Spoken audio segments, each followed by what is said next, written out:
ఇందిరా ఏకాదశి ఎంతో పవిత్రమైన విశేషమైన రోజు. భాద్రపద మాసంలో కృష్ణపక్షంలో వచ్చే ఏకాదశికి ఇందిరా ఏకాదశి అని పేరు. ఈ ఏకాదశి పితృదేవతలకు మోక్షాన్ని ప్రసాదిస్తుంది. ఎవరైతే ఈ ఏకాదశి రోజు ఉపవాసం ఉంటారో అలాంటి వారు తమ పితృదేవతలకు శ్రాద్ధం పెట్టినంత మహాపుణ్యం దక్కుతుంది. ఎవరైతే ఈ మహాలయ పక్షంలో తమ పితృదేవతలకు శ్రాద్ధం తర్పణాలు ఇవ్వరో అలాంటి వారు ఈ ఇందిరా ఏకాదశి రోజు పితృదేవతల పేరిట మీద ఉపవాసాన్ని ఆచరించండి.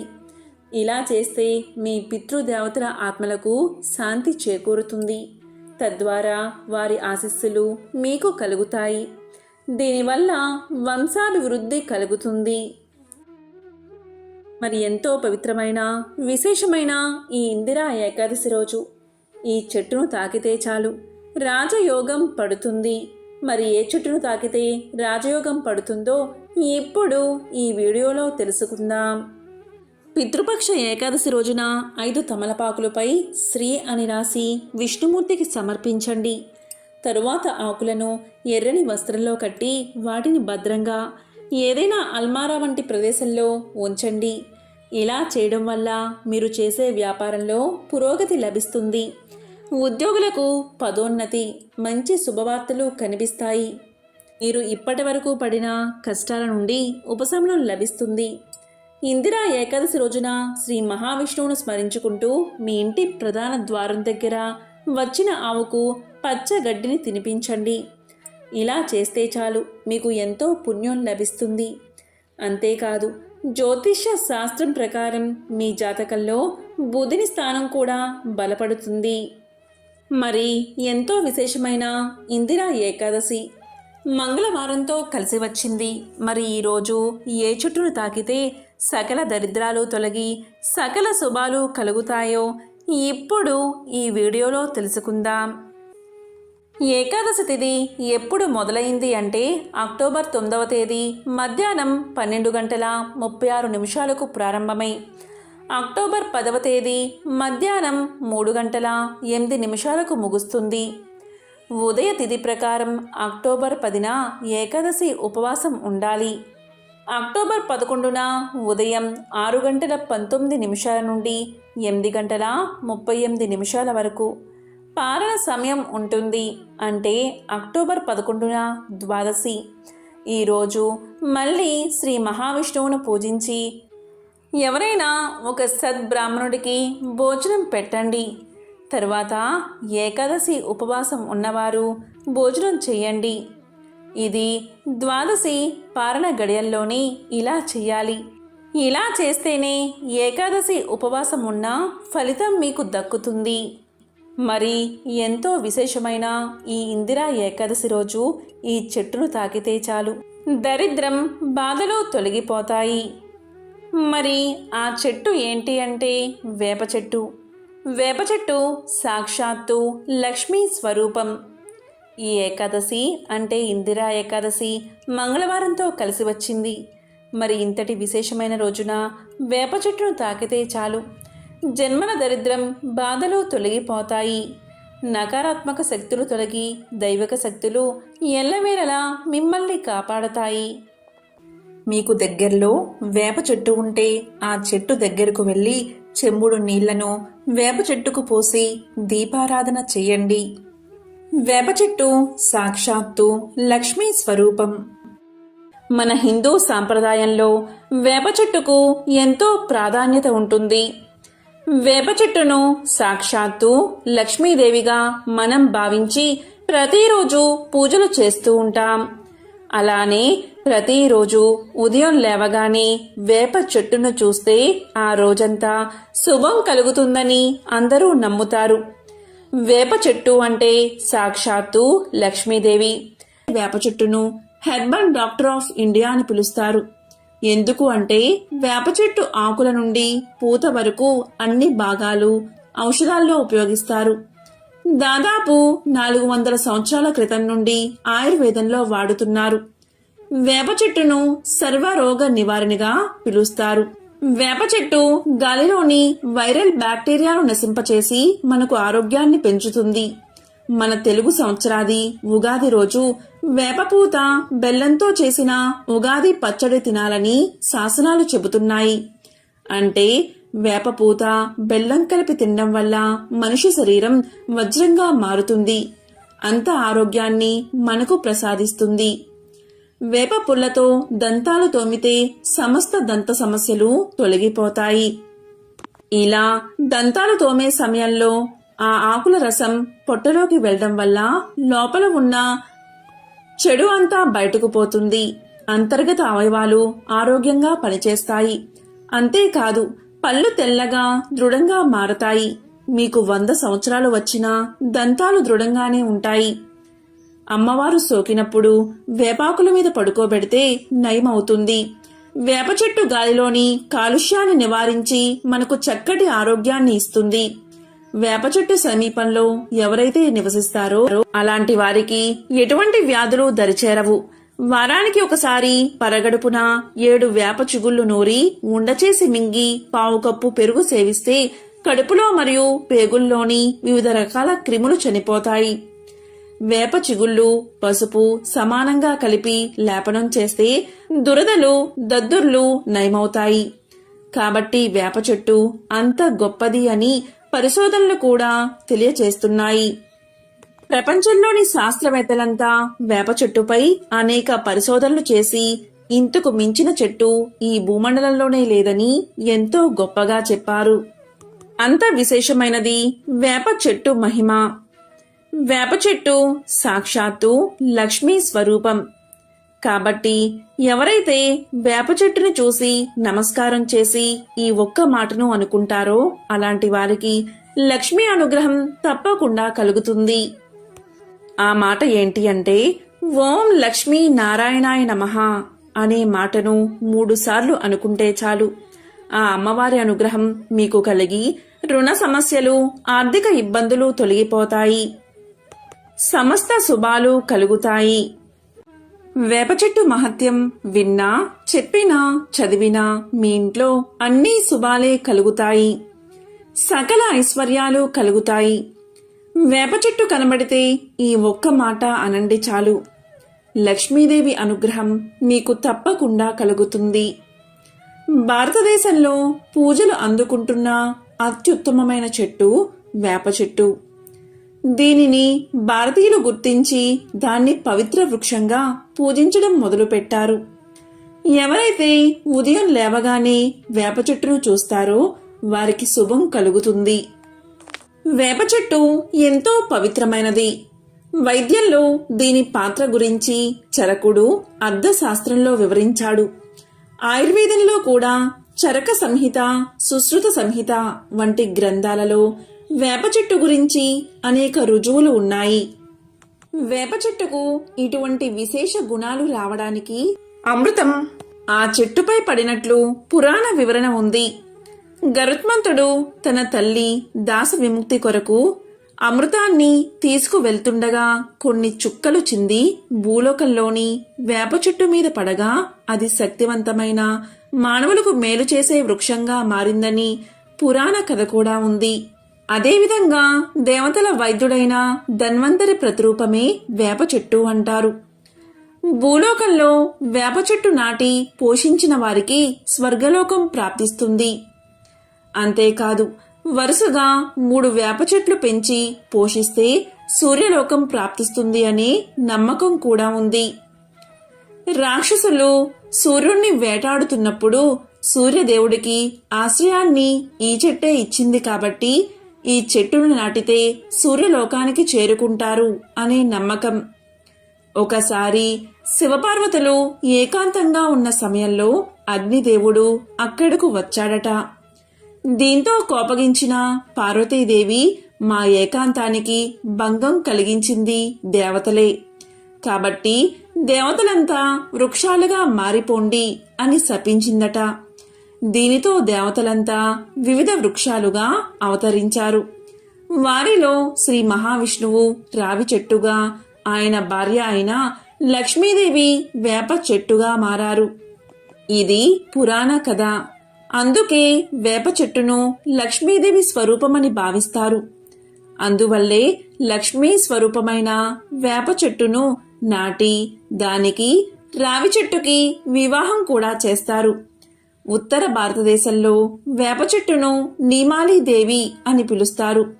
అందుకే రావి చెట్టును పురుషుడిగా, వేప చెట్టును స్త్రీగా భావించి హిందువులు ఎక్కువగా పూజలు చేస్తారు, వివాహాలు చేస్తారు. ఇలా జంట వృక్షాలను పూజిస్తే దాంపత్య దోషాలు తొలగిపోతాయని, దాంపత్యం అన్యోన్యంగా ఉంటుందని శాస్త్రాలు కూడా చెప్తున్నాయి. ఎవరైతే వేప చెట్టును ముట్టుకుని నమస్కారం చేస్తారో అలాంటి వారికి లక్ష్మీదేవి అనుగ్రహం తప్పకుండా కలుగుతుంది. హిందూ సనాతన ధర్మంలో వేప వృక్షానికి ఉన్న ప్రాధాన్యత అత్యంత విశేషమైనది. ఎవరైతే పగటిపూట వేప చెట్టు నీడలో విశ్రమిస్తారో అలాంటి వారు ఆరోగ్యవంతులుగా ఎక్కువ కాలం జీవిస్తారని ప్రాచీన ఆయుర్వేద గ్రంథంలో చరకుడు తెలియచేశాడు. వేప చెట్టు గొప్పతనం గురించి వివరించే ఒక కథ ఇప్పుడు తెలుసుకుందాం. పూర్వం మలయాళ దేశంలో జామరిన్ అనే రాజు ఉండేవాడు. ఆయన ఒకసారి తన రాజ్యమంతటా చింత చెట్టు నాటించడానికి ఆ పనికి తన మంత్రిని ఉపయోగించాడు. ఆ రాజ్యంలో నంబియార్ అనే గొప్ప వైద్యుడు ఉండేవాడు. మూలికా వైద్యంలో నంబియార్కు పెట్టింది పేరు. ఆ కాలంలో ఢిల్లీ పాదుషా దగ్గర ఉండే అరబ్బీ హకీం ప్రకృతి వైద్యంలో అద్భుత ప్రజ్ఞ కలవాడు. నంబియార్ కూడా దాదాపు ఆయనతో సమానమైన వైద్యుడని ప్రజలు చెప్పుకునేవారు. రాజు దేశమంతటా చింత చెట్లు నాటిస్తున్నాడని తెలియగానే నంబియార్ రాజు దగ్గరకు వెళ్లి ఇలా పలికాడు: రాజా, చింత చెట్లు నాటించవద్దు. అవి ప్రస్తుతం చాలానే ఉన్నాయి కదా. వేప చెట్లు నాటించండి. అలా చేస్తే ప్రజలు ఆరోగ్యంగా ఉంటారు, అంటువ్యాధులు దరిచేరవు అని తెలియచేశాడు. దానికి రాజు ఒప్పుకోక ఇలా అన్నాడు: చింత చెట్లు వల్ల అనేక ఉపయోగాలు ఉన్నాయి. చింతపండుకు మంచి గిరాకీ ఉంది. చింత చెట్టుతో చేసినవి శ్రేష్టమైనవి. చింత చిగురు, చింత పువ్వు ఎంతో రుచిగా ఉంటాయి. దారుల వెంట చింత చెట్లు నాటితే ఎవరి పోషణ అవసరం లేకుండానే అవి బ్రహ్మాండమైన చెట్లుగా పెరిగి ప్రయాణికులకు చల్లని నీడనిస్తాయి. వేప చెట్టు వల్ల ప్రయోజనం ఏమిటి అని రాజు అన్నాడు. ఈ మాటలకు నంబియార్ రాజుకు ఎదురు చెప్పకుండా వెనుతిరిగి వెళ్లిపోయాడు. అలా వెళ్తూ వెళ్తూ మంత్రి ఇంటికి చేరుకున్నాడు. మంత్రి నంబియార్కు స్వాగతం పలికాడు. అప్పుడు నంబియార్ మంత్రి వైపు చూస్తూ ఉండిపోయాడు. అప్పుడు మంత్రిగారు నవ్వుతూ, ఎందుకు మీరు అలా నన్ను పరీక్షగా చూస్తున్నారు? మీ దయవల్ల నా ఆరోగ్యానికి ఎటువంటి లోపం లేదు అన్నాడు. దానికి నంబియార్ గంభీరంగా, ఇప్పుడేమీ లోపం లేదు, కానీ 6 మాసాలలో మీకు భయంకరమైన జబ్బు చెయ్యబోతుంది. సకాలంలో దానికి తగిన చికిత్స చెయ్యాలి, లేకపోతే చాలా ప్రమాదం అన్నాడు. నంబియార్ మాటలకు మంత్రి కంగారు పడి, అయితే తక్షణమే వైద్యాన్ని ప్రారంభించండి అన్నాడు. దానికి నంబియార్ ఇలా పలికాడు: ఈ వ్యాధి వైద్యానికి లొంగేది కాదు. మీరు వెంటనే బయలుదేరి ఢిల్లీలో పాదుషా దగ్గర ఉండే హకీంని చూడడం మంచిది అన్నాడు. దానికి మంత్రి ఇలా అన్నాడు: అంత దూరం ఏదో విధంగా కష్టపడి వెళ్తే మాత్రం ఆయన నన్ను సరిగ్గా చూస్తాడా అన్నాడు. దానికి నంబియార్ ఇలా అన్నాడు: హకీం గారికి అటువంటి తేడాలేమీ లేవు. ఆయన ఎంత పేదవాడు వచ్చినా ధనవంతుడు వచ్చినా ఒకేలా ఆదరిస్తాడు. మీరు వెంటనే బయలుదేరడం మంచిది అన్నాడు. వ్యాధి విషయంలో నంబియార్ చెప్పిన మాటలకు తిరుగులేదు కాబట్టి మంత్రి సెలవు తీసుకుని ఢిల్లీకి ప్రయాణమయ్యాడు. ఆయన బయలుదేరే సమయంలో నంబియార్ ఒక సలహా ఇచ్చాడు: మీరు దారిలో ప్రయాణం చేసే సమయంలో చింత చెట్టు నీడలోనే విశ్రమించండి. చింత చెట్టు తోపుల్లోనే పడుకోండి. చింత చెట్టు పుల్లతోనే దంతాలు తోముకోండి. మీ వంట చింత చెట్టు కట్టెలతోనే చేయించుకోండి అన్నాడు. ఇక మంత్రి నంబియార్ ఇచ్చిన సలహాను అక్షరాలా పాటిస్తూ తన సపరివారంగా ఢిల్లీకి ప్రయాణమయ్యాడు. ఇంకా ఢిల్లీకి చేరే లోపలే ఆయన ఆరోగ్యం పాడవడం ప్రారంభమైంది. బలహీనత ఏర్పడింది. శరీరం చిక్కి పాలిపోసాగింది. ఆహా, నంబియార్ ఎంత తెలివైన వైద్యుడు! ఈరోజు వచ్చిన అనారోగ్యాన్ని ఆ రోజే పసిగట్టాడు అనుకుంటూ మంత్రి అత్యంత అనారోగ్య పరిస్థితుల్లో ఢిల్లీకి చేరుకున్నాడు. ఆయనకు హకీం గారి దర్శనం చాలా సులువుగా లభించింది. మంత్రి చెప్పిందంతా విని హకీం ఈ విధంగా అనుకున్నాడు. చింత చెట్ల వల్ల ప్రయోజనం లేదనే విషయాన్ని రుజువు చేయడానికి నంబియార్ మంత్రిని తన వద్దకు పంపించాడని ఊహించాడు. ఇక మంత్రితో హకీం ఇలా అన్నాడు. మీ వ్యాధి గొప్పదే, కానీ చికిత్స చాలా సులువైనది అని పలకగానే మంత్రి అదేమిటో సెలవియ్యండి అన్నాడు. వెంటనే హకీం ఇలా చెప్పాడు. మీరు వెంటనే బయలుదేరి మీ దేశానికి వెళ్ళిపోండి. వెళ్ళేటప్పుడు వేప చెట్ల నీడలోనే విశ్రమించండి. వేప చెట్ల మండలంతో ఇసురుకోండి. వేప చెట్ల పుల్లతోనే దంతాలు తోముకోండి. వేప చెట్ల పుల్లతోనే వంటలు చేసుకోండి. ఇంతకంటే మీ వ్యాధికి మరొక చికిత్స అవసరం లేదు. నా తరపున నంబియార్ గారికి 1000 సలాములు చెప్పండి. ఇక వెళ్ళిరండి అన్నాడు. ఇక మంత్రి సపరివారంగా స్వదేశానికి బయలుదేరాడు. ఇక హకీం చెప్పినట్లు వేప చెట్టు నీడలోనే పడుకునేవాడు. వేప చెట్ల గాలిని పీలుస్తూ తన ఆరోగ్యాన్ని తిరిగి సంపాదించుకోగలిగాడు. ఇక మంత్రి స్వదేశానికి చేరేసరికి పూర్వం కన్నా రెట్టింపు బలము, కళ ఆయనలో కనబడ్డాయి. మంత్రి ఇల్లు చేరగానే నంబియార్ ఆయన్ని చూడ్డానికి వచ్చాడు. అప్పుడు మంత్రి తన అనుభవాన్ని నంబియార్తో చెప్పాడు. దానికి నంబియార్, తక్షణమే రాజుగారి వద్దకు వెళ్దాం. మీ అనుభవాల గురించి మనం తక్షణమే రాజుగారికి విన్నవిద్దామన్నాడు. ఇక ఇద్దరూ కలిసి రాజు దగ్గరకు వెళ్లారు. రాజు మంత్రి అనుభవాలు విని ఆశ్చర్యపోయాడు. ఇంతలో నంబియార్ ఇలా అన్నాడు. ఇందులో నా తప్పు చాలా ఉన్నందుకు మీ ఇద్దరూ నన్ను మన్నించాలి. మంత్రి గారికి ఏ జబ్బు లేకుండానే నేను ఆయన్ని ఢిల్లీ ప్రయాణం చేయించాను. చింత చెట్టు కన్నా వేప చెట్టు మంచిది అని నిరూపించడమే నా ఉద్దేశం అని నంబియార్ వేప చెట్టు మహిమ గురించి రాజుకు మంత్రికి చెప్పాడు. రాజా, ఇప్పటికైనా ప్రజల మేలు కోరి చింత చెట్లు నాటడం మాని వేప చెట్లు నాటించండి అని వేడుకున్నాడు. అందుకు రాజు చింత చెట్ల కన్నా వేప చెట్ల మహిమ తెలుసుకుని దేశమంతటా వేప చెట్లు నాటించాడు. అందుకే వేప చెట్టును హెర్బల్ డాక్టర్ ఆఫ్ ఇండియా అని పిలుస్తారు. ఎందుకు అంటే వేప చెట్టు ఆకుల నుండి పూత వరకు అన్ని భాగాలు ఔషధాల్లో ఉపయోగిస్తారు. దాదాపు 400 సంవత్సరాల క్రితం నుండి ఆయుర్వేదంలో వాడుతున్నారు. వేప చెట్టును సర్వరోగ నివారణగా పిలుస్తారు.